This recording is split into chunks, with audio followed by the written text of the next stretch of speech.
ఈ రోజున YSR Congress party office నుంచి ప్రపంచ మేధావి బిఆర్ అంబేద్కర్ గారి విగ్రహం వరకు బైక్ ర్యాలీ కొనసాగుతూ ఉంది. దానికి మమ్మల్ని ఆహ్వానించిన లేల్లప్పిరెడ్డి గారు, నత్తా యోనారాజు గారు, సురేష్ గారికి, మేదర్ సురేష్ గారికి ధన్యవాదాలు తెలుపుతా ఉన్నాం. మా దేవుడు మా కోసం విజయవాడ నడిబొడ్డులో వెలిసిన రోజు ఆ విగ్రహం పెట్టడానికి గొప్ప మనసున్న జగన్మోహన్ రెడ్డి గారికి మాత్రం ఎల్లవేళ రుణపడి ఉంటాం. ఖచ్చితంగా ఆయనకి జీవితకాలం తోడుంటాం. ఎందుకంటే గత నాయకులు ఎవరు చూసినా అంబేద్కర్ గారి పటాన్ని రాజకీయాలకు వాడారే తప్ప ఏనాడు కూడా మా కోసం వాడలేదు, మా జీవితాల కోసం వాడలేదు.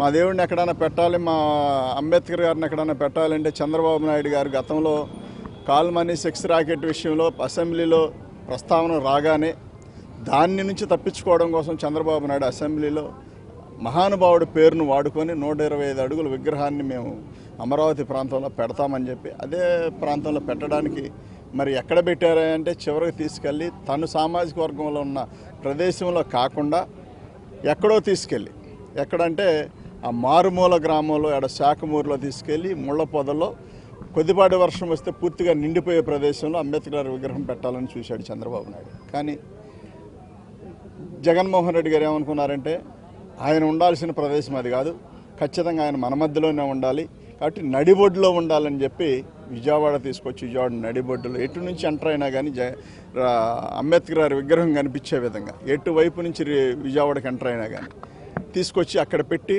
వేల కోట్ల రూపాయల స్థలం వాల్యూ, అలానే 500 కోట్ల దాకా ఖర్చు పెట్టి విగ్రహం పెట్టడం అంటే చిన్న విషయం కాదు. దానికి మనసు ఉండాలి. ఖచ్చితంగా ఆ ఇజం కూడా అంటే అంబేద్కర్ గారి ఇజం కూడా మనసులో ఉండాలి. అది లేనప్పుడు ఎంతసేపటికి కూడా అది ఎప్పటికీ జరగదు. కానీ ఆ ఇజం ఉండబట్టే జగన్మోహన్ రెడ్డి గారు ఇంత పెద్ద ఎత్తున ప్రపంచం మొత్తం తలెత్తి చూసేలాగా ఇవాళ ఆ విగ్రహం పెట్టడం జరుగుతూ ఉంది. ప్రపంచంలో అతి ఎత్తైన విగ్రహం ఏదైనా ఉందంటే అంబేద్కర్ గారి విగ్రహమే. కాబట్టి ఆ మహానుభావుడి విగ్రహం మరి విజయవాడ నడిబొడ్డులో పెట్టడం మేము చాలా సంతోషంగా ఫీల్ అవుతా ఉన్నాం. ఎందుకుగాను జగన్మోహన్ రెడ్డి గారికి ఇంత పండగ, మాకు మంచి పండగ, రేపు శుక్రవారం 19వ తారీఖు మంచి పండగనిచ్చారు. ఆ పండగ ఇచ్చిన సందర్భంగా ఎల్లవేళ మా ఎస్సీలు, బీసీలు, మైనార్టీలు, అన్నగారిన ప్రతి పేదవాడు కూడా జగన్మోహన్ రెడ్డి గారితో ఉంటామని చెప్పి తెలియజేస్తూ ఈ మంచి అవకాశం మాకు ఒక పండుగ రోజు కల్పించినందుకు మరొకసారి జగన్మోహన్ రెడ్డి గారికి ధన్యవాదాలు చెప్తూ, ఎక్కడైతే అణచివేతకు గురయ్యారో, ఏ ప్రాంతంలోనైతే అంబేద్కర్ గారు అణచివేతకు గురయ్యారో ఆ ప్రాంతంలోనే జువ్వెత్తున ఆకాశానికి ఎగిరిన మహానుభావుడు, రాజ్యాంగం రాసి ప్రజలను మన్నన పొంది అదేవిధంగా ఎక్కడైతే కాదు కూడదన్నారో అదే ప్రాంతంలో ఇవాళ ఆయన నిలబెట్టారంటే ఖచ్చితంగా అది జగన్మోహన్ రెడ్డి గారు తీసుకున్న గొప్పతనమే తప్ప మరొకటి కాదు.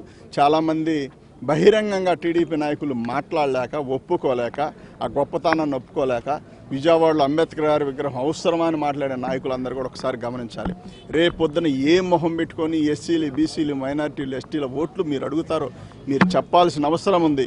అంబేద్కర్ గారి విగ్రహం పెడితే మీకు వచ్చిన ప్రాబ్లమ్స్ ఏంటో మరి ఎవరికి తెలియదు. మీరు ఎవరైనా నిజంగా మేము అంబేద్కర్ గారి విగ్రహాన్ని వ్యతిరేకిస్తామని ఎవడైనా ఉంటే మాత్రం ఖచ్చితంగా బహిరంగంగా ఎదురుకొచ్చి మాట్లాడండి, అంతే తప్ప సోషల్ మీడియాలో రకరకాల ప్రచారాలు చేస్తే మాత్రం సహించబోమని చెప్పి తెలియజేస్తూ, రేపు 19వ తారీఖు మాకు జరుగుతున్న మా ఎస్సీలకి, బీసీలకి, మైనార్టీలకి, ఎస్టీలకి జరుగుతున్న పండగ కాబట్టి మా జీవితాల్లో వెలుగులు నింపిన వ్యక్తి ఎవరైనా ఉన్నారంటే ఖచ్చితంగా అది జగన్మోహన్ రెడ్డి గారు తప్ప మరో వ్యక్తి కాదు.